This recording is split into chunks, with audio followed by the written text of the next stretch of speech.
This is an iHeart podcast. Guaranteed human. With no fees or minimums on checking accounts, it's no wonder the Capital One bank guy is so passionate about banking with Capital One. If he were here, he wouldn't just tell you about no fees or minimums. He'd also talk about how most Capital One cafes are open 7 days a week to assist with your banking needs. Yep, even on weekends. It's pretty much all he talks about, in a good way. What's in your wallet? Terms apply. See CapitalOne.com/bank. Capital One, N.A., member FDIC. In Orlando, meetings reach another level thanks to a growing list of award-winning restaurants, a world-class convention center, a great hotel community, easy access through the airport, and of course, the weather. Andrew Moyes, VP of Fan Expo HQ, had this to say about Orlando. Luxury hotels, Michelin restaurants, easy access through the airport, all of those key things feed into the proper executive experience. And while you may know Orlando for its attractions, industries like healthcare, aerospace, and advanced manufacturing make it a hub for cutting-edge businesses. And that's what makes Orlando unbelievably real. Learn more at orlandoforbusiness.com. Good morning, everyone. I hope you've enjoyed your breakfast cereal, your Saturday morning cartoons, and now it's time for a little learning. From May 15th, 2012, my select pick for this week is Interpol, World Police. Because why not? I never knew much about Interpol at all, actually, before we did this podcast. And I learned quite a bit myself, and I think you will too. So if you haven't listened to it, I hope you enjoy it. And if you have, give it another whirl. Here we go with Interpol right now. Welcome to Stuff You Should Know from HowStuffWorks.com.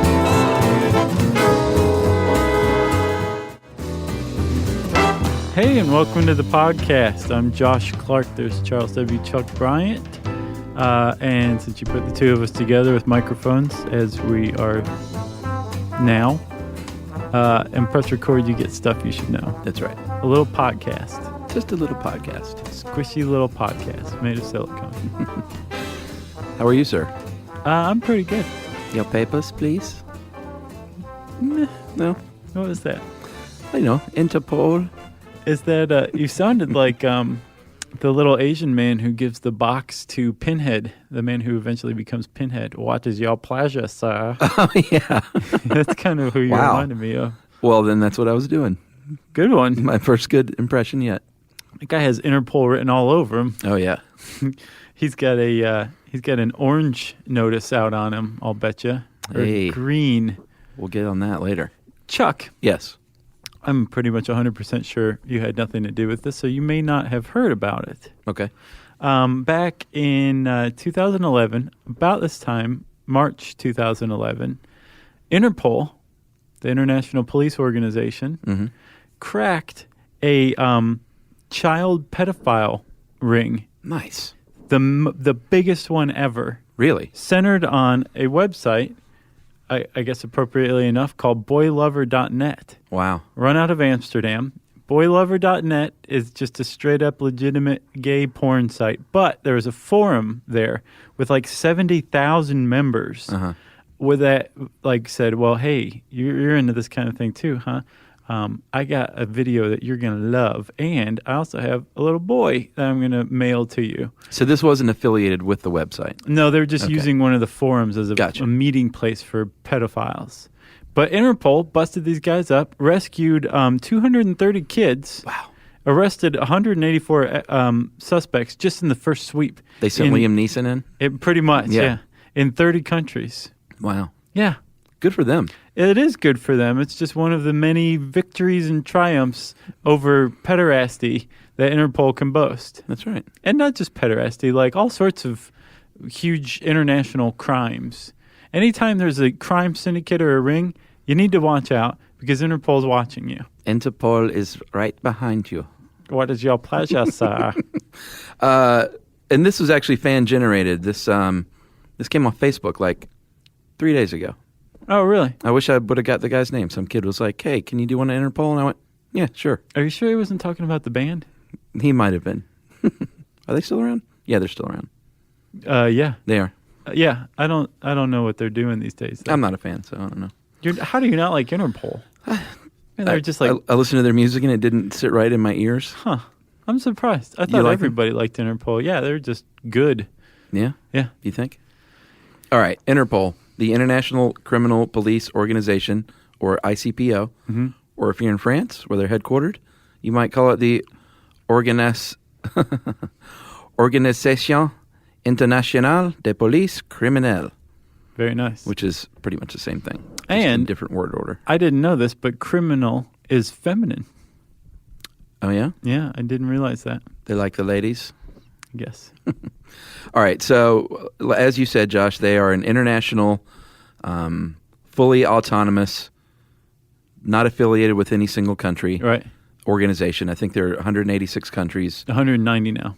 Oh, really? Uh-huh. And they all contribute to the budget, to the kitty. Based on their size and their GDP and some other factors. Like crime? It's very fair. Yeah. But it's very important, like you said, that they're not beholden to any one country, and that they remain neutral, and they don't engage in any investigations into political stuff. Yeah. Things contributing or being centered on race or religion. That's right. Man, my brain is not working today. That's all right. My brain is. So what they do, Josh, you just said what they don't do. What they do, terrorism, sexual abuse. They do terrorism like nobody else. Sexual abuse, especially with children, which is what you just talked about. Yep. Organized crime, international fugitives, computer crime, stolen art, money laundering, human trafficking, illegal drugs, smuggling, environmental crime, anything that crosses international borders, almost, you're going to find Interpol helping out with. But, and you said the magic phrase, helping out. Like Interpol they don't run around like arresting guys. Like, freeze, bad guys, it is Interpol. And they don't have Interpol jail, as Ed Grabanowski points out. Yeah. But what they do is they serve as this international meeting point for already established national agencies, right? Yeah. So let's do a little scenario. All right. I'm FBI agent Todd Ridgway of the Des Moines, Iowa field office. Okay. And you're Agent Vinny Testaverde of the Polizia di Stato in Italy. And I believe a terrorist is hiding out near your field office in Genoa. So I'm calling you up. I'm like, hi, ring. This is Todd Ridgway. I'm with the FBI in Des Moines. Hey, Todd. This is Vinny Testaverde. Right. So, end scene.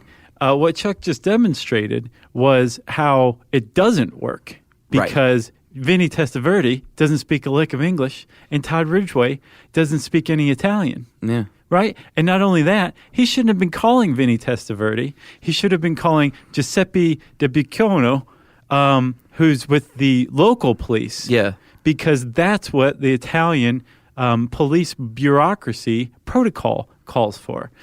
But Todd Ridgway didn't know this. He has no idea. No. So what does he do? He calls Interpol. That's right. And they step up and they're like, who you need to get in touch with? You need to get in touch with Vinny Testaverde's cousin who works for the state police over there, the Polizia. Right. But in Italy, because they're who's handling this case. Here's their number. In fact, let me go ahead and patch you through. But not only that, I'm going to patch you through and I'm going to translate for you. Sure.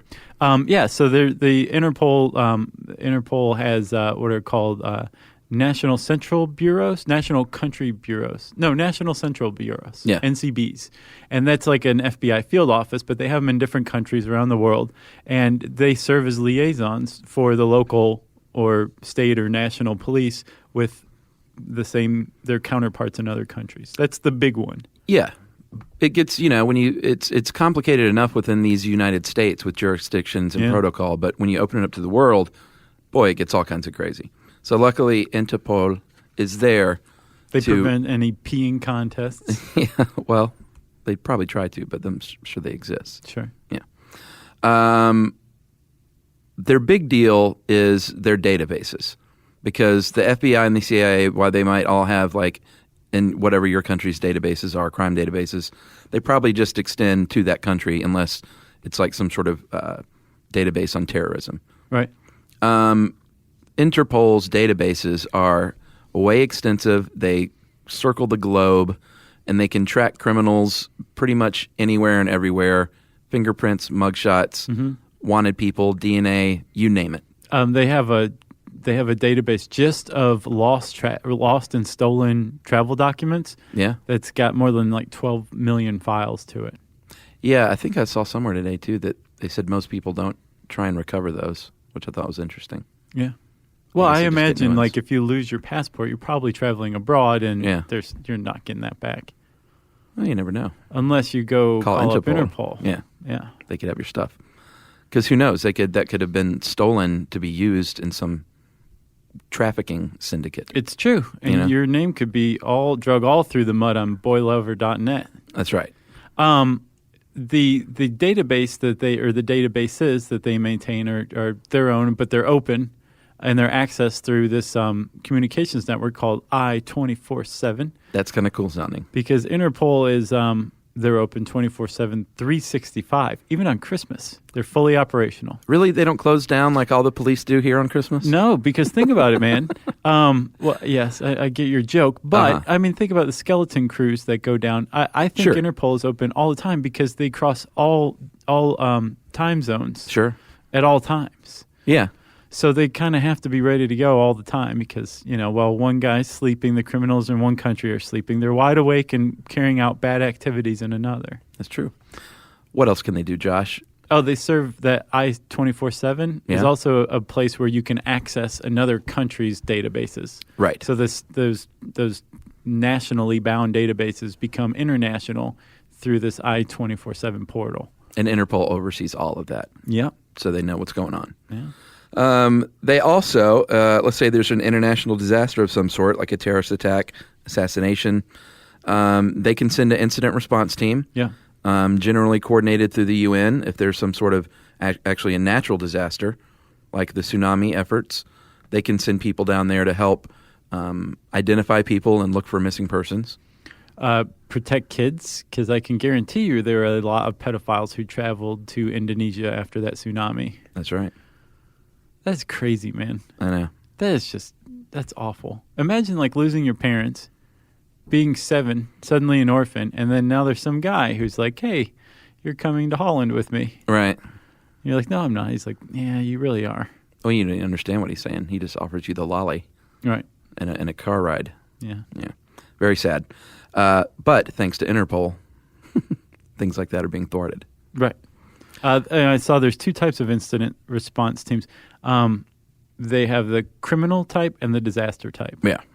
But they both serve in an advisory capacity, and they show up with their database. Right. They're like, I can get you into I-24/7. You need me. They can act as central command, though, if local authorities say, hey, we need your help to act as central command. Help us out with logistics. I think the Grabster said in 2005 they did that 12 times. Yeah. Once a month. Not bad. Yeah. Dust off the old working shoes. Yeah. They're like, get out in the field. Yeah. Time to get out of bed. How's it structured, Josh? Well, I'll tell you. Interpol is made up of a General Assembly in which each of the member nations has 1 delegate and 1 vote. Makes a lot of sense. They meet once a year, and they vote on all the big stuff, which kind of makes it a slow, lumbering bureaucracy unless they invest a lot of authority into the executive committee, which is a 13-member committee that basically carries out all the administrative functions of Interpol. And they are elected. Right. As is the Secretary General. Although it says in here appointed, I saw elected. Oh, yeah? Yeah. No, he's elected because I saw this guy, Ronald K. Noble. He got an overwhelming majority of the vote for his second re-election. So he's in his 3rd term. Yeah. First time ever. Yeah, which he's is killing it. I think he's running from 2010 to 2015 under this current term. Yeah. And he is the first American Secretary General, if I'm not mistaken, right? Yeah, and he's the first 3-time Secretary General, too. Been a lot of Frenchies. I think I saw one Englishman. Yeah. And there was definitely one German because there was some controversy with that. I believe the president is Korean now. Oh, really? Mm-hmm. Okay. Not to be confused with the Secretary General. Right. The president is beneath him. Right. The Secretary General is who actually runs the day-to-day show. Right. And he's headquartered in the General Secretariat, which is the main headquarters in Lyon, France. That's right. And then there's regional offices. There's 6 of them. The 6th of which is in New York, and that's the special liaison to the UN. Because Interpol very wisely got in with the UN because they're like, this body has some staying power. That's right. We're going to become friendly with them. You can also find these place offices in Argentina, El Salvador, Thailand, Kenya, Zimbabwe, and Cote d'Ivoire. Very nice. Thank you. Did you practice that? No, I just it's such a lovely name that I've said it many times. It just rolls off to the amuse tongue. myself. Yeah, it means the Côte d'Ivoire in French. Oh, okay.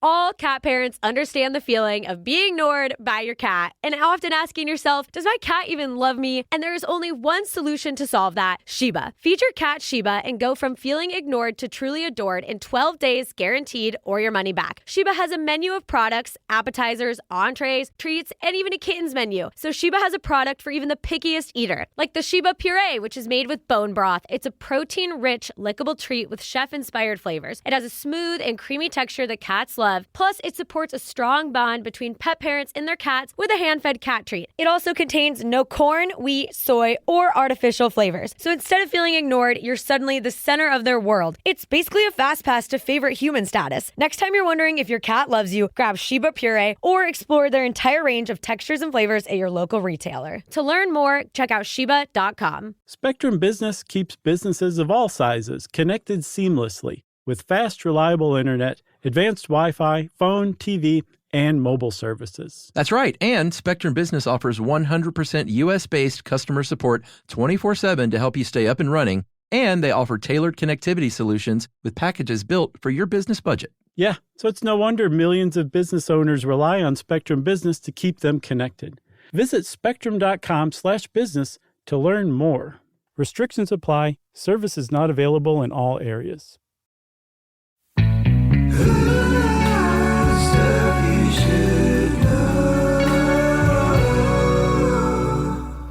You mentioned that we all member countries chip in for the budget. The budget's not a lot, though, compared to like any budget in the United States. Yeah. I think in 2007, the Grabster pointed it at roughly $61 million U.S.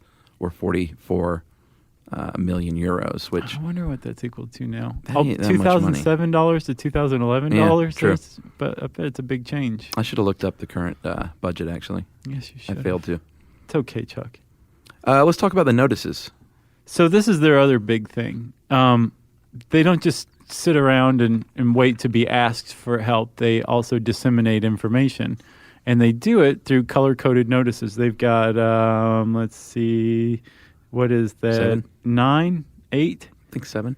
Okay, so they have 8 now because they added another one after this. After this, even? Yes. Oh, wow. And the different color codes mean different things. So you're going to get via teletype, possibly fax, or maybe even email. Yeah.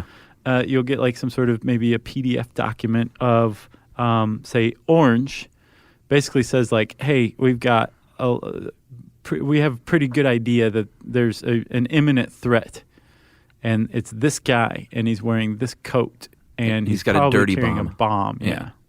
So that if you get an orange one, your head better perk up, and you need to look closely. That's right. Black is unidentified bodies.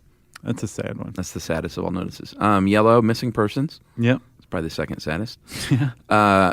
Green, general information and warnings about major criminals. So this one is kind of That's pretty vague. it highlights another function that they have that it wasn't explicitly stated in this article, but I gleaned using my powers of deduction that they have analysts who crunch all this data, who pour through databases, Sure. look at crime trends, look at criminal trends, and then come up with basically just general notices when they're sitting around with some time on their hands. They issue green notices that say like, hey, here's another angle to a case that you might not have thought of. Or, Interesting. have you met this guy? Here's all the bad stuff he's done. He may be in your neighborhood. Right. That kind of thing. And the local authorities say, yeah, Interpol, we know you got some time on your hands. Right, exactly. Very nice. Thank you. The blue notice, Josh, is individuals of interest related to a crime, including possible witnesses or suspects. Or persons of interest is a good umbrella term for those kinds of people. For a crime that's already been committed. People who ran with the wrong crowd, were at the wrong place in the wrong time, and didn't stick around. Yeah. On an international level. That's right. Recently, Mr. Julian Assange was issued the red notice, which means you are wanted, and it's sort of like a worldwide APB. You got to keep that.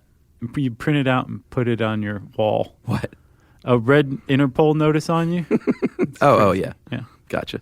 Although Assange probably wasn't too fond of his. No, I'll bet he kept his. You think? I'll bet he's one of the few who did. With Photoshop, though, I mean, you can never tell if it's real or not. That's like, true. You or I could make our own. I mean, we should do that. Why not? I have a feeling one is coming our way. Yeah. Interpol notice, Which is not a color. That was scary to me because it was the only one that's not a color, unless the new one you talked about is not a color. It's a color. Okay. The Interpol notice means it's a UN Security Council special notice, meaning groups of individuals involved with Al-Qaeda or the Taliban are at work. Yeah, people who have UN sanctions on them. Yeah. Then there's now the purple notice, which basically it's kind of like a green notice. It's like, hey, be aware of this kind of stuff that's going on, but it's about what people are doing, like international criminal trends. Like, do you remember, I think they were like pen guns? There was like, just a few years back, there was like a pen that could shoot, and it was a very low powered. But I think Interpol sent out a notice on this, like, hey, you guys need to be aware that this thing's out there. I just saw that in a movie. Okay, well, Interpol probably inspired the writer. Interesting. It was a comedy, too. I guarantee Interpol inspired the writer. It was pretty funny. It was Fred Ward. Fred Ward or Fred Willard? Fred Ward. Okay. The time writer. Remo Williams? Yeah. Okay. He had a pin gun and shot a dude in the neck. It was kind of funny. What movie was it? 30 Minutes or Less with Danny McBride and it was good. The guy who played Facebook. Mark Zuckerberg? Yeah, the Jesse Eisenberg. Yeah. They were both in that. Yeah, it was sort of funny, but not highly recommended. But that scene was funny because Fred Willard's like, you think it's a pin, and all of a sudden he just shoots this dude in the neck with it. That's funny. Yeah. That's high comedy. Yeah, it was very much. I watched Inside Man again last night. That's such a good movie. Which one's that? Spike Lee heist movie with Clive Owen. And I never Denzel. saw that. Dude. Really? Yeah, Yumi hadn't seen it either. I made her watch it last night. She's like, this is a good movie. That's one of the few Spike Lee movies I have not seen. See that. All right. Have you seen 25th Hour? Yeah. That's a good one, too. Yeah. I think Inside Man has him beat. All right. So, purple is just basically like information on new types of criminal activity that people need to be made aware of, like pen guns. Gotcha. And Fred Ward. But the pin gun was a real warning or a real purple warning notice? I don't know. I'm just assuming. I'm using it as an example. Gotcha. So let's talk about the history of Interpol. Chuck, it has a strange, tumultuous history that closely follows the tumulty of the 20th century, if you ask me. Yeah, and Ed kind of breezed right over the whole Nazi part of it. Yeah. There's been a lot of controversy over that, actually. Oh, yeah? Yeah. Why are they accused of colluding? Well, let's back up. 1923, they were formed in Vienna, Austria. During World War II, Ed says they were interrupted when the Nazis took control, deposed the Secretary General, moved to Berlin for a short time. Mm-hmm. But then after the war, everything was rebuilt. They moved to Paris, and that's kind of all he said. Right. I looked a little further into it, and it's pretty controversial those years when it was under Nazi rule, obviously. They shared headquarters with the Gestapo, officially operated as a division within the Nazi security police, and two Nazi war criminals were the agency's presidents during the wartime. Plus, they overspent on Christmas parties. And then this, I read a Times article, and some of the comments back to the editorial said, you guys even kind of whitewashed it because after the war, they refused to take part in the 60s and 70s in any of the Nazi war criminal hunts. Crazy. Wow, I had no idea, Chuck. I'm really glad you did this. Really? Yeah.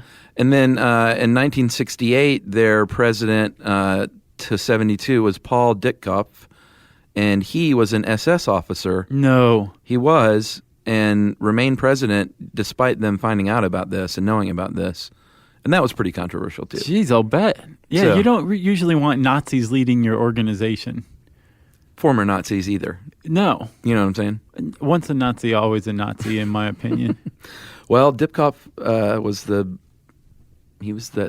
president for That is 4 years. crazy. Yeah. Wow. And a lot of people say Interpol is like run without oversight, and they have all this access, but no one has access to their real, how they do things. It's the opposite of how Grabanowski tells it. Yeah, it's a little more controversial than I thought once it started poking around. Well, I guess it was probably the VHS tapes that started to bring him out of the dark and into, a brighter role. Remember the Interpol warning on old video cassettes? No, was that Interpol? Oh, yeah. Now it's like an FBI warning, but before, and every once in a while, you'll still see it like Interpol warning. And so again, Really? It's like copyright theft and piracy. Wow. But yeah, apparently they've shed themselves of Nazis and have a third-term Secretary General who's busting pedophiles in Amsterdam. And did you? I think that's good. I'm saying. Oh no, that. of course. Off. Yeah. They've apparently tried to clean up their image a lot since those days. That is crazy, man. And did you hear about the executive order Obama signed in 2009? It was pretty controversial among conservatives because, little background, the International Organization and Immunities Act in 1945 was signed into law, and basically that meant the president could say certain organizations, international organizations, that worked in the U.S. are exempted from certain things like taxes, search and seizure laws. And pretty much every president has said, you can be a part of this, like the Red Cross. Reagan, in 1983, included Interpol as part of that group, sans like 4 different sections dealing with property taxes, Social Security, federal taxes, customs duties, and having property and assets searched and confiscated. Then in 2009, Obama said those 4 things now you're immune from as well. So you have full immunity, Interpol does, in the United States from these things. And conservatives got up in arms about, the fact that Obama had signed this. They tend to get up in arms about anything he signs. Like his dinner check. Sure. But then people rallied back and said, well, I thought you wanted someone tough on crime, and he's basically saying Interpol has more rights to do their thing in the United States. So which way do you want it? Right. Or do you just want to complain about everything that he does? And the Obama administration said that, you know what, this really didn't give them any more free reign than Reagan had already given them in 1983. Yeah. It just sort of finished up what he started. So who knows? Regardless of which side you sit on the political aisle. Obama is the new Reagan. The end.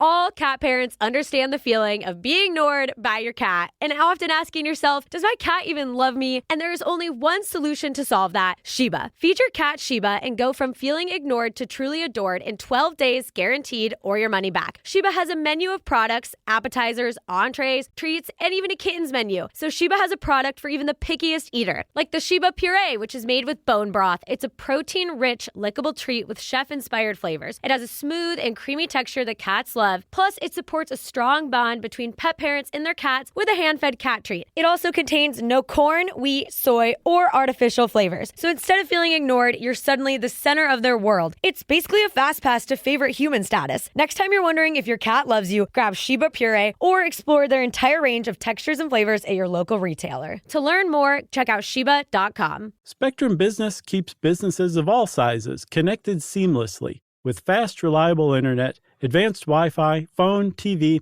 and mobile services. That's right. And Spectrum Business offers 100% U.S.-based customer support 24/7 to help you stay up and running. And they offer tailored connectivity solutions with packages built for your business budget. Yeah, so it's no wonder millions of business owners rely on Spectrum Business to keep them connected.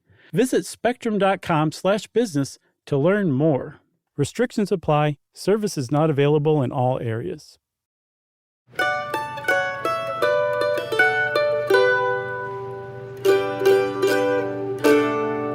You got any more?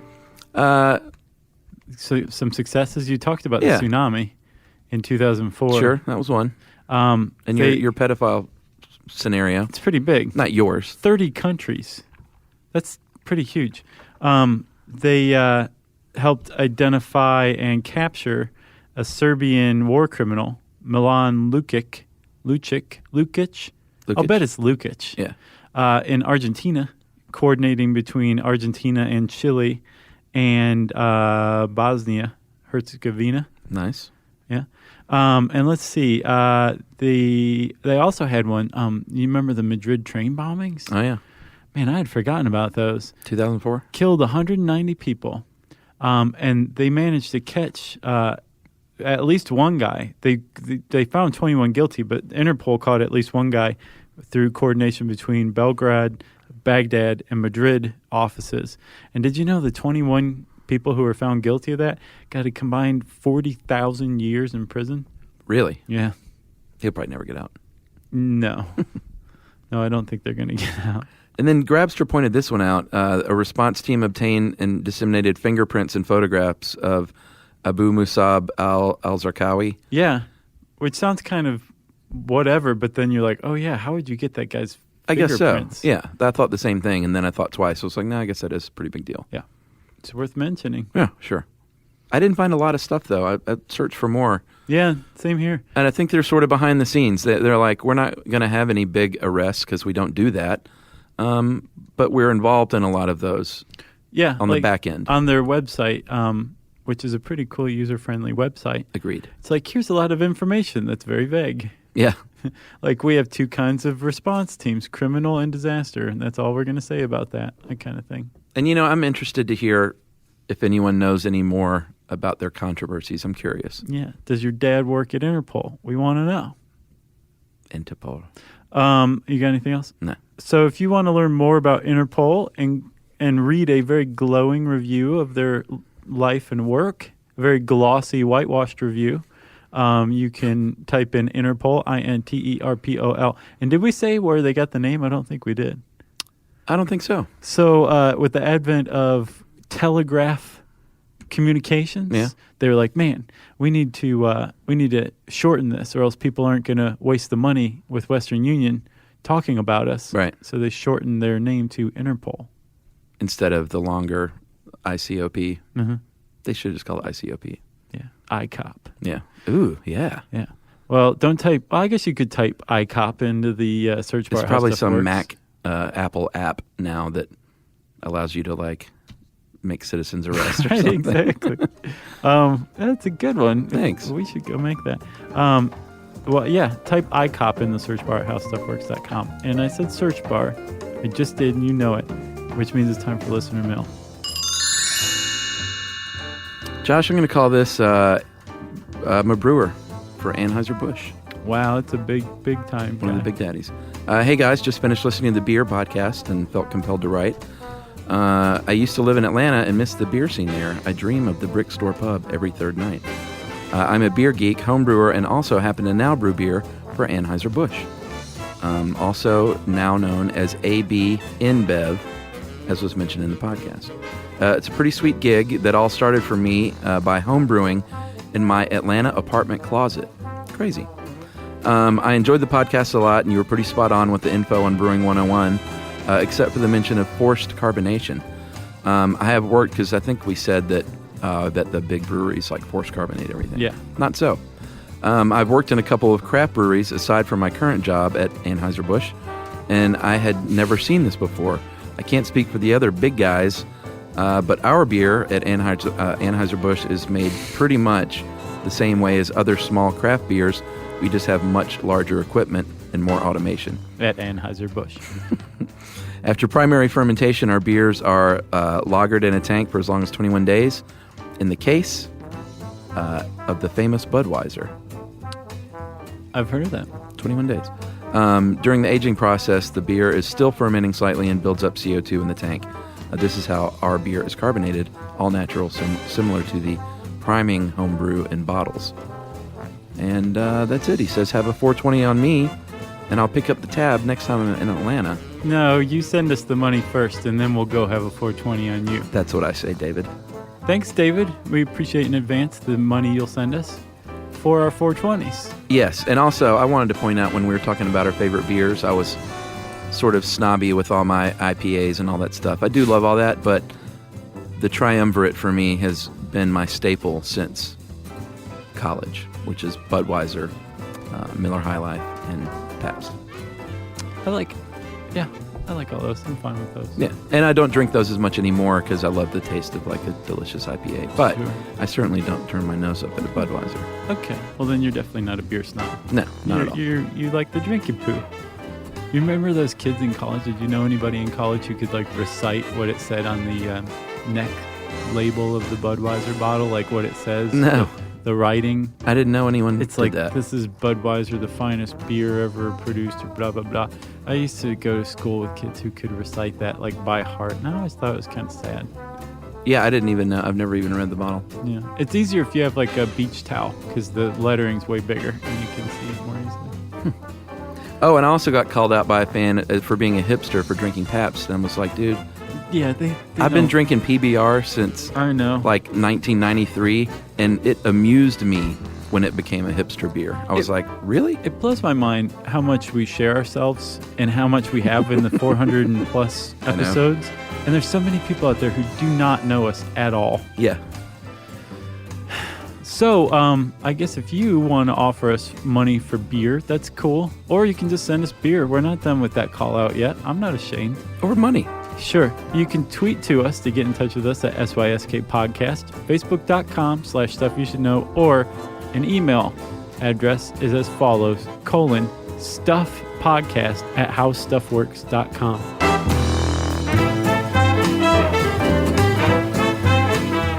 For more on this and thousands of other topics, visit howstuffworks.com.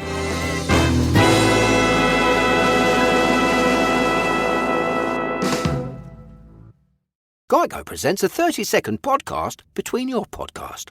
Today's story is shared by one of our listeners. It's called Betrayed by Bill.